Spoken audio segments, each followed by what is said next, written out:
নমস্কার,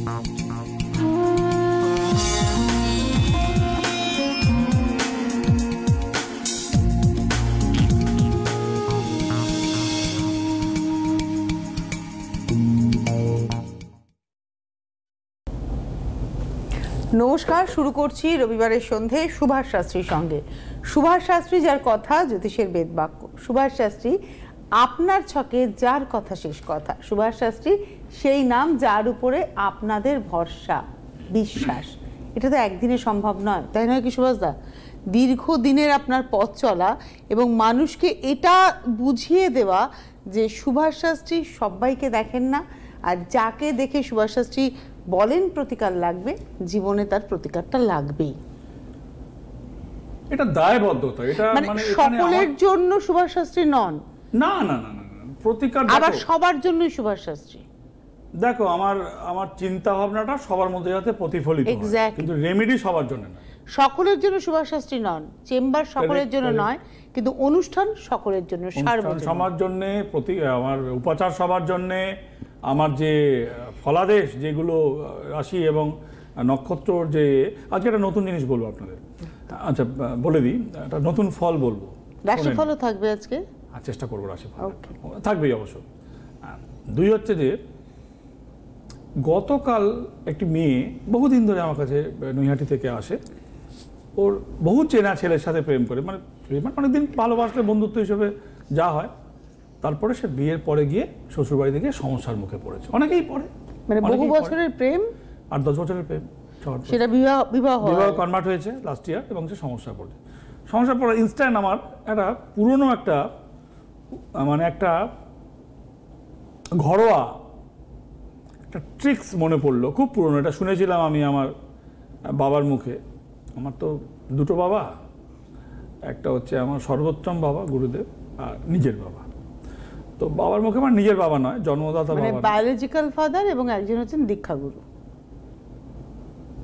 গুরু বললে ছোট বড় হয়, মানে দীক্ষা গুরু, ইটস গড লাইক। যাই, তো তার মুখে শোনা যে সেটা হচ্ছে যে যদি আপনারা এই টাইপের সমস্যায় পড়েন, যে বিয়ে হয়েছে, শ্বশুর বাড়িতে গিয়ে একটা বিরোধ সিচুয়েশনের মধ্যে পড়েছে, কারণ একটা মেয়ে তার নিজের বাড়িতে নিজের মতন করে বেড়ে ওঠে, এবং সেই চেনা ছেলেটি, তার মা, তার বোন, কিংবা তার দিদি, তার পিসি, মাসি, হোয়াট এভার, নতুন পরিবারে গিয়ে সবাই তো আর সাহায্যের হাত বাড়িয়ে দেবে না।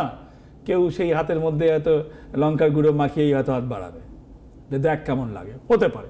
তাহলে আপনি কি করবেন শুনে নিন আগে। সেটা বললাম, গতকাল বলেছিলাম তাকে, কিন্তু গতকাল আমি অনুষ্ঠানে বলতে পারিনি। তো সেটা হচ্ছে যে আপনি যদি মনে করেন, ভালো করে বুঝতে হবে, আপনি যদি মনে করেন যে আপনি শ্বশুরবাড়িতে এনিমির মুখে পড়েছেন, সে কে হতে পারে, যদি মনে করেন যে প্রতিদিনের অশান্তি হচ্ছে, স্বামী স্ত্রীর মধ্যে অশান্তি হচ্ছে, ছোট ছোট ব্যাপারে অশান্তি হচ্ছে, এবং যৌথ একসাথে রয়েছেন, তাহলে একটি বলে, আগে শোনা যেত যে মুড়ো ঝাঁটা, মানে ক্ষয়ে এসে, যেটাকে যে নারকেল ছলার ঝাঁটা ক্ষয়ে এসে ছোট হয়ে গেলে ধারালো হয়ে যায়, মুড়ো ঝাঁটা বলতো। ঝাঁটা কমে গেছে, বারণ কিংবা পাপোশ বলছি, ফুলঝাড়ু। ফুলঝাড়ুটা কিন্তু সবাই পাওয়া যায়, সব জায়গাতেই পাওয়া যায়। ওই খেজুর ঝাড়ু পাওয়া না গেলেও ফুলঝাড়ু পাওয়া যায়। একটা ফুলঝাড়ু কিংবা একটা ঝাঁটা, প্লাস্টিকেরও ঝাঁটা বেরিয়েছে এখন, একটা ঝাঁটা বেরিয়েছে প্লাস্টিকের, সে ক্ষইবে না, কিছু হবে না। ওগুলো কিন্তু কোনো প্লাস্টিকের জিনিস উপাচারের ক্ষেত্রে ব্যবহার হয় না, একমাত্র শনির উপাচারের ক্ষেত্রে কালো তিল আর সর্ষের তেল ফেলার জন্য প্লাস্টিকের খোল, যেহেতু ওটা use and throw, that's why use, এবং সেটা পুজোর কাজে নয়, ওটা দোষ খণ্ডনের জন্য। আচ্ছা, মেইন ইনগ্রেডিয়েন্টস তো তেল আর তিল। কারেক্ট। সে কাঁচের বোতল নয়, প্লাস্টিকের বোতল এক মাপের কিনে নেওয়া। তো একটা ঝাঁটাকে, নারকেল ছোলার ঝাঁটাকে, কিংবা মানে ওই কি বলে বারণ, যেগুলো কি বলে, ফুলঝাড়ুকে একটু পুড়িয়ে নিতে হবে, আধপোড়া করে নিভিয়ে রেখে দেবেন, লুকিয়ে খাটের তলা, সেই যে খাটে শুচ্ছেন স্বামী স্ত্রী, সেই খাটের তলায় রেখে দেবেন। আর মাঝে মাঝে গদিটা তুলে, মানে জাজিম, যেটা এখন তো সব জাজিম, সেই যে ওই ম্যাট্রেস, যেটাকে তুলে খাটটাকে ওই একবার ঝাঁট দিয়ে আবার পাতবেন। আমি মনে করি আমার এই ইশারা যারা শুনছেন, যারা এই সমস্যায় ভুগছেন, তাদের কাছে ক্লিয়ার হয়ে যাবে। 2-1 বার শুনে নেবেন ইউটিউবে আমার কথা। আপনি মনে করছেন শ্বশুরবাড়িতে বিয়ের পরে যৌথভাবে থাকছেন, ওই দুজনে মিলে ব্যাঙ্গালোরে থাকছেন, অশান্তি হচ্ছে, ওখানে ওইটা কার্যকরী নয়। ওটা তাহলে কেউ কিছু করছে আপনার বিরুদ্ধে পেছন দিক থেকে। কিন্তু শ্বশুর বাড়িতে অনেকে রয়েছেন, আপনি প্রত্যেকটা মুহূর্তে ভিলেন হয়ে যাচ্ছেন। মানে মেয়েদের কথা বলছি, তুমি ভাই কোনো মুহূর্তে সব সময় দেখা যাচ্ছে একটা কি হচ্ছে না হচ্ছে বোঝার আগে, সে এখন তো অনেক মেয়ে ওয়ার্কিং লেডি, কাজ করে আসে পরে একটা বিরূপ সিচুয়েশন তৈরি হচ্ছে। তাহলে একটা ঝাঁটা কিংবা একটা বারণকে নতুন কিনে সেটাকে আধ পোড়া করে অর্ধেকটা পুড়িয়ে, মাথাটা অনেকটা পুড়িয়ে সেটাকে নিভিয়ে খাটের তলায় লুকিয়ে রেখে দিতে হবে। আর মাঝে মাঝে মানে সপ্তাহে once in a week yeah twice in a week ঘরটা একটু কোটা দিয়ে ঝাড় দো, আর গদিটাকে তুলে মানে বিছনা থেকে ম্যাট্রেসটাকে তুলে নামিয়ে ওই খাট কিংবা ওই আমাদের মানে বেডটাকে ওটা একটু ঝাড় দিয়ে বেডটা পাতা, মানে ম্যাট্রেসের নিচে ওই কাঠটা প্লাইটার উপরে ম্যাট্রেসটাকে তোলা, একবার ওটা দিয়ে ঝাড়ু দেওয়া, ঝাড়ু লাগানো, পেতে রাখা, ঝাড়ু কাঠের তলা। আচ্ছা, এটা মনে হয় সবার লোকচক্ষুর অন্তরালে করতে হবে। আর কি চক্ষুর সামনে করে তো বুঝে, চক্ষুর সামনে যদি হয়, সেই মন চায় চক্ষু না চায়, যদি এরকম যদি হয়, চক্ষুই যদি চেয়ে নেয়, তাহলে তো ওই চক্ষু দিয়ে ওই কাজ হবে না, অন্য কাজে হবে। দরজা বন্ধ করেই করতে হবে। অবশ্যই অবশ্যই ভালো কথা বলে, দরজা বন্ধ করে। টুয়াইস ইন আ উইক আপনি বলেছেন। Once in a week is enough I think. তো এটা একটা সুন্দর তথ্য আমরা জানতে পারলাম। এবার টেলিফোনে একজন বন্ধু আছেন। নমস্কার, কে রয়েছেন? হ্যালো হ্যালো, কে বলছেন? কোথা থেকে বলছেন? আমি কাঁচরাপাড়া থেকে বলছি। কে বলছেন? আমি নামটা বলতে চাচ্ছি না। আমি স্যারকে দেখিয়েছিলাম 22 সালে। আচ্ছা, 22 সালে। আমি 22 সালে রেমেডি নিয়েছিলাম আচ্ছা, ডিভোর্সের জন্য। আমি খুব আইনি ঝামেলা করেছিলাম, তা স্যারের রেমেডি নেওয়ার পর আমার সেই ঝামেলাটা মিটে গেছিল। ডিভোর্স হয়ে গেছে? হ্যাঁ, ডিভোর্স হয়ে গেছে। মানে কত বছর ধরে ডিভোর্স পেন্ডিং ছিল আপনার?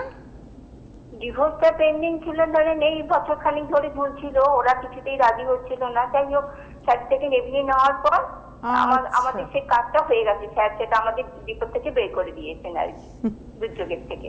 আজকে আপনি নিজের সম্পর্কে জানবেন? না, আমি আমার ছেলের সম্বন্ধে জানবো, কিন্তু ছেলেকে আবার কবে দিয়ে দিতে পারবো, স্যারের কাছে আবার কবে যাবো, সেটা জানার জন্য আমি আবার ফোন করব। এই রে, এইটা জানার জন্য ফোন করেছেন? এটা আমার তো আমি দেব না। এইটা আমি খুব রিস্কে থাকি, কারণ এবার সুভাষদা বলে দেবেন এই বছরের পর এরকম একটা কিছু। না না, তুমি ওরকম বলে দিও না আগে। আমি দেখেছি আপনি এরকমই করেন। ডেট অফ বার্থ বলুন ছেলের। জন্ম তারিখ বলো। 29/10/1991। 29/10/91। টাইম বলো। দুপুর 12:50, খান কাঁচরাপাড়া। 29/10/91 কাঁচরাপাড়া। ধরো দুপুর 12:50। হ্যাঁ, দুপুর 12:50 কাঁচরাপাড়ায় জন্ম,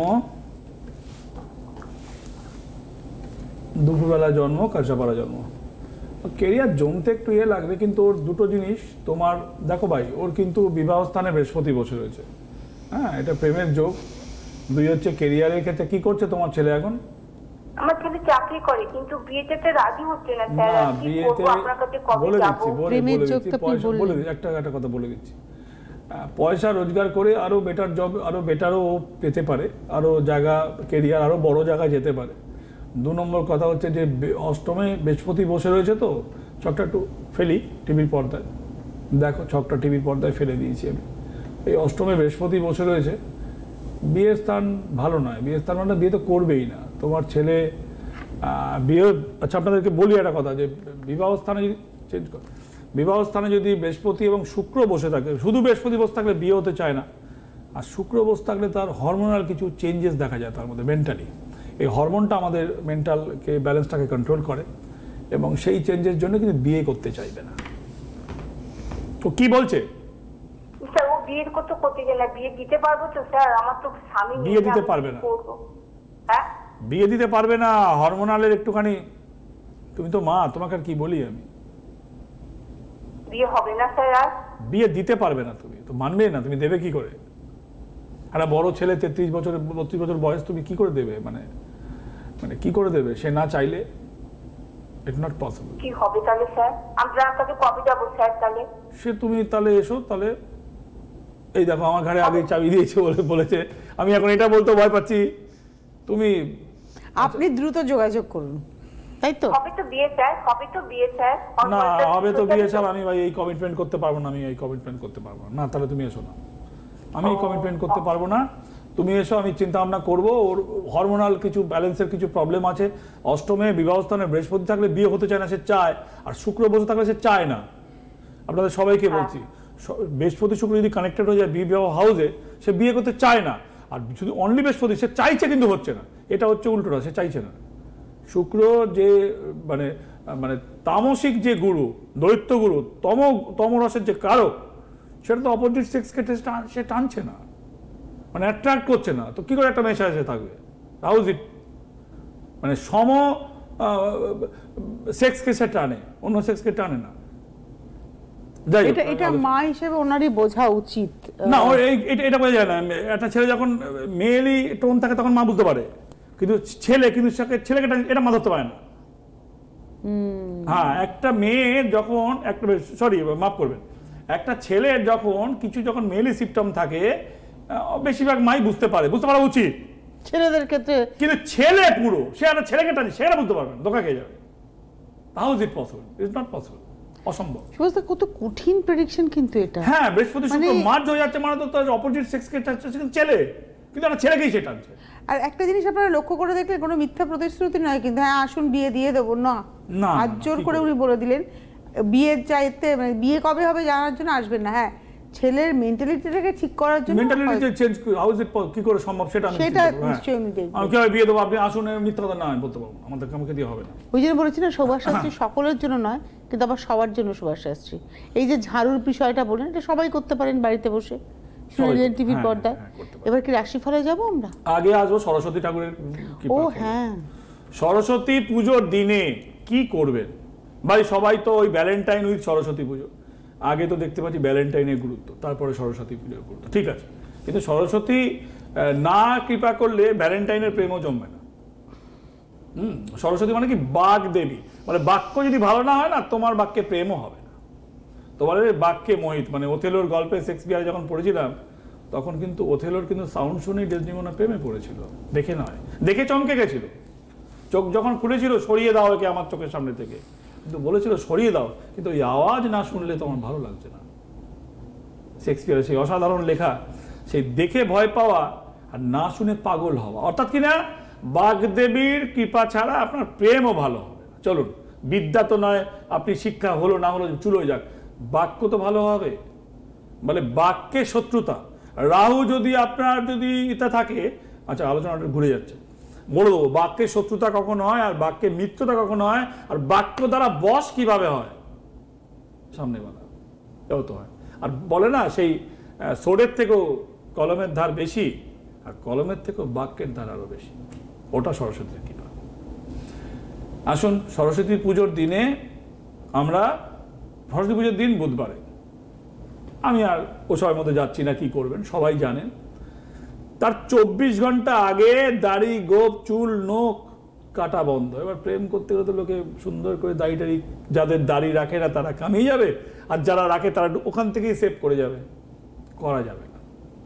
কোনো রকম ক্ষৌর, মানে চুল, নখ, দাড়ি, কোনো রকম হেয়ার রিমুভ 24 ঘন্টা আগে পর্যন্ত করা যায় না। আপনি হয়তো বলবেন, ও বুধবার বলে যে সুভাষ শাস্ত্রী, মঙ্গলবার রাত্রে দায়ী কামিয়ে রাখবে, তাই তো? সরস্বতী পুজোর নির্ঘণ্ট 24 ঘন্টায় কামানো যাবে না। চেষ্টা করবেন, আপনি প্রেম করুন। সরস্বতী পুজো তো বাঙালির ভ্যালেন্টাইন তো আগে থেকেই ছিল, ভ্যালেন্টাইনের আগে থেকে কিন্তু সরস্বতী পুজো আর বিয়ে বাড়িতে মেয়ে ধরা, মানে বউ নির্বাচন করার ক্ষেত্রে আজকে থেকে নয়, বাঙালি উৎপত্তি যাবে তবে থেকেই। ভ্যালেন্টাইনও তো পরে এসেছে। ভ্যালেন্টাইন তো ইতালির একটা পোপ, সেই বন্দি ছিল, সেখান থেকে এসেছে ভ্যালেন্টাইনের কনসেপ্টটা এসেছে। কিন্তু কথা হচ্ছে যে বাঙালির সরস্বতী পুজোর দিনে সেজে যাওয়া, আমাদের বাঙালিদের পুজোর অষ্টমীতে ফুলছোড়া থেকে শুরু হয়, সরস্বতী পুজোর দিন একটু ভয় কাটিয়ে রাস্তায় বেরোনো হয়, ছোট মেয়েদের কাপড় পরা হয়, দোলের দিন শিকার করা হয়, আর বিয়ের ওই বউবাদের পার্টি ওখান থেকে বউ খুঁজতে যাওয়া হয়। শ্বশুর শাশুড়ি ওখান থেকে বউ সাজলে কেমন লাগবে, ওখান থেকে নির্বাচন হয়ে যায়, ছেলের বউ আগে নির্বাচন করা হতো। যাই হোক, এখন চান্স কমে গেছে, ছেলেমেয়েরা নিজেরাই বেছে নিচ্ছে ভ্যালেন্টাইনের দৌলতে, হোক সে ভালো, খারাপ নয়। কিন্তু ভ্যালেন্টাইনের সরস্বতী পুজোর দিন, আমার উদ্দেশ্য ভ্যালেন্টাইন উইথ সরস্বতী পুজোর দিনে কি করবেন, কিছু দান করতে হবে। কি দান করবেন? পয়সা দান করলে সে নেশাও করতে পারে আপনার পয়সা নিয়ে। যে সিগারেট খাইছে সিগারেট খাবে, যে মদ খাইছে মদ খাবে, ভিখারিও মদ খায়, ভিখারিও সিগারেট খায়, ভিখারিও গাঁজা খায়। ওই শিয়ালদা স্টেশনে ভিখারিরাও দেখতে পাচ্ছি হিরোইন খায়, হাতে ইঞ্জেকশন নেয়, আমি দেখেছি। আমাকে বড় লোকের হাত দেখলে তো চলবে না, গরিব মানুষকে কুটি কুটি দেখতে হয়, ও কি করছে, ওর ক্যারেক্টারটাও দেখতে হয়। যাই হোক, খাবার জিনিস হয় খাবে নয় খাবে না, মাঝখানে কিছু করার নেই ভাই। খাবার জিনিস দান করতে হবে, নো মানি নো টাকা। আপনাকে যেটা করতে হবে, চেষ্টা করবেন বাড়িতে যদি কোনো গাছ টবেও লাগাতে পারেন, বিশেষ কৃপা আছে। কোনো গাছ, সেটা যে কোনো গাছ, অবশ্যই লঙ্কা গাছ লাগাবেন বলবো না, মানে মিষ্টির সম্পর্কে তো লঙ্কা গাছ পুঁতবেন বলবো, কিন্তু যে কোনো টাইপের গাছ, সেটা লঙ্কাও হতে পারে, কিন্তু লঙ্কা গাছকে আমি বারণ করব। কোনো গাছকে টবে সরস্বতী পুজোর দিন, শ্রী পঞ্চমীর দিনে কোনো বৃক্ষরোপণ করা, অর্থাৎ কিনা ফ্ল্যাটে থাকেন, টব রয়েছে, গাছও রয়েছে, কিন্তু নতুন কোনো গাছের চারা পোতা, গরিব মানুষকে খাদ্য দান করা, নিজে স্নানের জলে কাঁচা দুধ ফ্রিজে প্যাকেটের দুধ সাথে একটুখানি হলুদ বাটা উইথ কাঁচা দুধ স্নানের জলে মিলিয়ে স্নান করা, লোককে দান করা। ভাই, কোনো রকম ক্ষৌরকর্ম না করা, গালাগালি না দেওয়া, নেশা না করা। এই নেশা না করা আমার কথা অনেকেই মানবে না, যে নেশা করবে ধর কি বলছে, এরকম শুনেছি। আমাকে বেরিয়ে গিয়ে চেম্বার থেকে আমি পরে মেয়েটা এসে বললো, আপনার ধর ফালতু কথা। ঠিক আছে ভাই, ফালতুই কথা, সেই যে মানবেন তার জন্য বলছি, যে মানবেন না তার জন্য তো আমার কথা নয়, তাই না? অর্থাৎ মিথ্যে কথা না বলা, এগুলো সব করলেন, আর প্রেমিকার কাছে গিয়ে 10টা মিথ্যে কথা বললেন, কাজ হবে না আপনার। ওই সম্পর্ক ভেঙেও যেতে পারে, ভেঙে গেছে, আমার নিজের দেখা অভিজ্ঞতা, বহু সম্পর্ক ভেঙে গেছে। সরস্বতী পুজোকে যদি আপনি মানেন, তাহলে সরস্বতী কোথায় বসে? জিহ্বাতে বসে। সরস্বতী আমাদের জ্ঞানে বসে, আর সেই জ্ঞানের প্রতিফলিত কোথা থেকে হয়? ভাবনা থেকে হয়ে মুখ থেকে বেরোচ্ছে, তাই না? তো মিথ্যে কথা বলছি মানে, গালাগালি দিচ্ছি মানে, অপশব্দ খরচা করছি মানে, সেই সমস্ত পুজো টুজো সব চলে যাচ্ছে জলে। নেশা না করা, এটাও মানা খুব মুশকিল। সিগারেট এখন মানে খাবার না খেলেও হবে, সিগারেট না খেলে বাঁচবে না, দুপক্ষই, মানে ছেলে পক্ষ মেয়ে পক্ষ। যাই হোক, চেষ্টা করবেন যদি ওই দিনটা বাদ দেওয়া যায়, আর না হলে খাবেন ভাই, সরস্বতীকে ডেকেই খাবেন। ভগবান, সব মেনেছি, এটা মানতে পারছি না, up to you, that is not my subject. তো এইগুলো করতে হবে। আর একটি রুমাল, সে রং সাদাই হতে হবে। সরস্বতী তো শ্বেত ভূষা না, সাদা রুমাল, সাদার মধ্যে কালার হয় white, off white, what ever, এটি সাদা রুমাল রাখবেন, সুগন্ধি দিয়ে রাখবেন। সেটা আপনার প্রেমিকা বলুন, বউ বলুন, বান্ধবী বলুন, তার গায়ে ছুঁয়ে না কেচে রেখে দেবেন ভাঁজ করে, তার গায়ের টাচ নিয়ে রুমালটি ভাঁজ করে রেখে দেবেন সারা বছর, না কাচাকুচি করে। সম্পর্ক ভালো হবে। একটি রুমাল, সাদা রঙের রুমাল, সুগন্ধি লাগানো, আপনার পছন্দের সুগন্ধি লাগানো, সেই রুমালটি আপনি ছেলে হলে মেয়ের গায়ে, পছন্দের মেয়ের গায়ে, আর মেয়ে হলে ছেলে গায়ে রেখে সেই রুমালটি ভাঁজ করে সারা বছর রেখে দেবেন। আমার মনে হয় আপনার সম্পর্ক ভালো হবে। আমার যতটুকু ক্ষুদ্র জ্ঞান ছিল আপনার সামনে শেয়ার করলাম। আমি জানি না, সুন্দর করে আপনি বুঝিয়ে দিলেন। যাদের সম্পর্কটা একটু টালমাটাল, হয়তো ভ্যালেন্টাইন্স ডে এই teddy day, rose day, chocolate day, সব ডে করছে মিথ্যে ডে, সেদিনকে গিয়ে 1000টা মিথ্যে কথা বলে মিথ্যে ডে করে সব চলে গেল। একদম। সুতরাং এই টিপস গুলো আসছি আমি লগ্ন ফলে। প্রথমে বলেছি নক্ষত্র ফল 2024-এর, তারপরে বলেছি রাশিফল, লগ্নফল। মেষ লগ্নের জন্য এবছরে একটি মিশ্রিং ফল দেবে। 3-4 মাস খারাপ হলো, মাঝের 3-4 মাস ভালো, আর শেষের দিকে নিউট্রাল, মানে যা 7.5 দেয়। বৃষ রাশি, বৃষ যদি লগ্ন হয় আপনার, বৃষ লগ্নে মৃগশিরা নক্ষত্র যা ফল যা দেবে, তার থেকে আপনার ওই দুটো নক্ষত্র অনেক ভালো ফল দেবে। আর যে দুটো নক্ষত্র রয়েছে, ভরণী এবং মাফ করবেন আপনার কৃত্তিকা এবং রোহিণী নক্ষত্র। এবার যদি মিথুন লগ্ন হয়, মিথুন লগ্নের জন্য এবছরে হয় এলো নয় গেল, মানে যা আসবার আসবে কিংবা যাবে, হয় লস লাভের মধ্যে ডাইরেক্ট রয়েছে। কর্কট লগ্ন হলে তার জন্য কিন্তু এবছরটা অনেকটাই ভালো দেবে কর্কট লগ্নের জন্য ফল। সিংহ লগ্ন মানসিক কষ্ট, শারীরিক বাধা, অর্থনাশ এবং খুব দুশ্চিন্তার মধ্যে এবছরটা কাটবে। সিংহ লগ্ন, এটা লগ্ন ফল বলছি আমি 2024-এর, নট এই সপ্তাহ। কন্যা লগ্নের জন্য বিবাহ ফল ভালো, সম্পর্কের ফল ভালো, কিন্তু বিবাহিত জীবনে তৃতীয় ব্যক্তির প্রবেশ হবে, সতর্ক থাকতে হবে। এবং কন্যা লগ্নের জন্য কিন্তু বছরের শেষের দিকটা খারাপ ফল দেবে, বছরের মাঝখানটা কিন্তু ভালো ফল দেবে, এখন বুঝতে পারবেন না। তুলা লগ্ন যদি হয়, তুলা লগ্নের প্রাপ্তি রয়েছে, সম্পর্ক ভালো হবে, বিবাহজনিত সম্পর্ক ভেঙে যাওয়ার মুখে ছিল সেটাও কিন্তু বেঁচে যাবে এবং তুলা লগ্নের জন্য একটা ব্যালেন্স ফল দেবে এই বছরে। তুলার পরে আমি আসছি বৃশ্চিক লগ্নে। বৃশ্চিক লগ্নে অর্থ নাশ, শরীরের ক্ষেত্রে অর্থ নাশ, চিকিৎসায় ব্যয়, কঠিন রোগের সংক্রমণ কিন্তু ধরা দেবে, সাবধান থাকতে হবে। সম্পর্ক নিয়ে মানসিক কষ্ট হবে। তুলা লগ্নের ক্ষেত্রে লগ্নফল 20% এফেক্ট করে লগ্ন, 25 থেকে 30, ওটাও কিন্তু কোনো কোনো সময় কামড়ে ধরে। রোগ একটা এমন জিনিস, এমন রোগ কামড়ে ধরো সব টাকা পয়সা মাটি, আনন্দ আপনার মাটি চাটি হয়ে গেল সব। এবার আমি আসছি ওই বৃশ্চিক, ধনু বললাম। মকর, মকর যদি আপনার লগ্ন হয়, আপনার কিন্তু এবছরে গুরুজন হানি হবে এবং শনি আপনাকে ফল দেবে। শনি রাজা, মন্ত্রী হচ্ছে মঙ্গল, ফল পাবেন, ভালো ফল, শোকও পাবেন, ফলও পাবেন, অর্থাৎ কিনা ডিসিশন কিছু একটা হবে আপনার সামনে। কুম্ভ যদি আপনার লগ্ন হয়, এখানে কিন্তু মিশ্রিত ফল পাবেন, কেননা এখানে মঙ্গল আছে, এখানে নক্ষত্র, এখানে এখানে ধনিষ্ঠা আছে, শতভিষা আছে, রাহু থাকলে ফল ভালো দেবে না, কিন্তু ধনিষ্ঠা হলে ভালো ফল দেবে। মীন লগ্নের জন্যে ভালো ফল দেবে, সাড়ে সাথী পয়সা দেবে, কিন্তু মানসিক দুঃখ দেবে। এবারে আমি আসছি, রাশি কি পড়া যাবে? হ্যাঁ, 3 মিনিট বাকি আছে। হ্যাঁ, মেষ রাশি, সম্পর্কের সমস্যা, বিদেশ যাত্রার যোগ, বিপদ এবং মতবিরোধ মেষ রাশি। বৃষ রাশি, কর্মক্ষেত্রে অসুবিধা, পায়ে কোমরে গায়ে ব্যথা, আর্থিক শুভ, শত্রুতা বৃদ্ধি, মানসিক কষ্ট। মিথুন রাশি, আর্থিক উন্নতি, মনেও মোটামুটি শান্তি থাকবে, শরীর নিয়ে একটু চিন্তা থাকলেও ভয়ের কোনো কারণ নেই, ভালোই যাবে এই সপ্তাহে। কর্কট, কর্মক্ষেত্রে অসুবিধা, শত্রুতা বৃদ্ধি, শরীর ভালো নয় এবং কোনো কিছু খোয়া যাবে। সিংহ, আর্থিকভাবে ক্ষতি, মানসিকভাবে কষ্ট, সম্পর্ক নিয়ে মানসিক আরোই কষ্ট, অর্থ ব্যয়। কন্যা, সুযোগ আসবে আপনার সামনে, কার্যকরী করার চেষ্টা করবেন। মতবিরোধ, মানসিক চাপ, ঋণ শোধ, অর্থ যাবে কিন্তু ভালো কাজে যাবে, আফসোস হবে না। তুলা, কর্মক্ষেত্রে শুভ, সাংসারিক মতবিরোধ, শরীর ভালো নয়, প্রাপ্তি যোগে বাধা। তুলার পরে বৃশ্চিক, আর্থিক শুভ, মানসিক কষ্ট, পরিকল্পনা করলে নতুন সুযোগ আপনি পাবেন এবং যদি নতুন কাজ করেন তাহলে কিন্তু ভালো ফল হবে। ধনু, ধনু সামনে বিপদ, হতাশা বৃদ্ধি, হয়রানি এবং বিদেশ যাত্রার সুযোগ, কর্মক্ষেত্রে ভালো ফল। মকর, সম্পত্তিজনিত ব্যাপারে শুভ, দাঁতের কষ্ট এবং শারীরিক আদার্স পার্টের বিশেষ কষ্ট, শত্রুতা বৃদ্ধি, বিপদের যোগ, কর্মক্ষেত্রে অসুবিধে। ধনুর মকরের পরে কুম্ভ, কর্মক্ষেত্রে উন্নতি, আঘাতের যোগ, চোট পাবেন, মানে সোজা জায়গায় পড়ে গিয়ে চোট পাবেন, মানসিক অস্থিরতা বৃদ্ধি এবং সাংসারিকভাবে মানসিক কষ্ট পাবেন।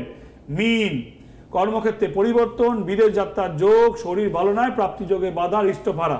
রাশিফল শেষ। রাশিফল কিন্তু এই সপ্তাহের রাশিফল ছিল। এটা এই সপ্তাহের রাশিফল, পুরো বছরের লগ্নফল পড়লাম। যাদের বয়স 40 ঊর্ধ্ব তারা মনে রাখবেন, তাদের জন্যে এবছরে ভগবান শিবের কাছে কৃপা চাইবেন, হলুদ ফুলে পুজো করবেন, যে কোনো পুজোই করবেন হলুদ ফুলে পুজো করার চেষ্টা করবেন। আর তারা কিন্তু 40 থেকে 60 এই বয়সটা কিন্তু রবি, এই বছরটা কিন্তু কন্ট্রোল করে রবি। আর 60 ঊর্ধ্ব বছর কোনো মেয়ে কিংবা পুরুষের কিন্তু ওখানে জেন্ডারের ভাগ নেই, বৃহস্পতি কন্ট্রোল করে। অর্থাৎ 40 থেকে 60-এর মধ্যে বয়স হলে সূর্য তাপ গায়ে লাগানো অত্যন্ত জরুরি। যতই আপনি ভিটামিনের গুল্লি খান আর যতই আপনি হলুদ রঙের জিনিস পরে ঘুরুন, সূর্যের রশ্মি গায়ে লাগাতে হবে। কতক্ষণ লাগাবেন আপ টু ইউ, কখন লাগাবেন up to you, this is not my কোনো রকম এখানে অ্যাডভাইস নেই, লাগাতে হবে। হালকা গরম জলে সারা বছর চান করলে বিপদ থেকে বাঁচবেন। হলুদ ফুলে পুজো করতে হবে এবং ভগবান শিবের কৃপা নিতে হবে। পরের বছরে, পরের সপ্তাহে বলবো 60 থেকে 80টা কি করবে, একদম বয়স ভিত্তিক বলতে থাকবো। মায়ের আশীর্বাদ, গুরুদেবের নির্দেশে সুভাষদার এই পথে হাঁটা। আজকের এপিসোডটা কিন্তু একটা মানে ভীষণ গুরুত্বপূর্ণ চ্যাপ্টার হয়ে রইল আপনাদের জন্য। ওই যে বললাম শুরুতে, সুভাষ শাস্ত্রী সকলের জন্য কিন্তু সবার জন্য নন, অর্থাৎ সবাই ওনার চেম্বারে এসে প্রতিকার প্রতিবিধান পেয়ে ভাগ্য পরিবর্তন করে উঠতে পারেন না, কিন্তু এই অনুষ্ঠান থেকে অনেক মানুষ ভালো থাকতে পারেন। তাই তো ওনার কথা জ্যোতিষের বেদ বাক্য। অনেক ধন্যবাদ সুভাষদাকে, ধন্যবাদ আপনাদের, নমস্কার। জ্যোতিষ হল বেদের অঙ্গ, আর সুভাষ শাস্ত্রীর কথা জ্যোতিষ জগতের বেদ বাক্য।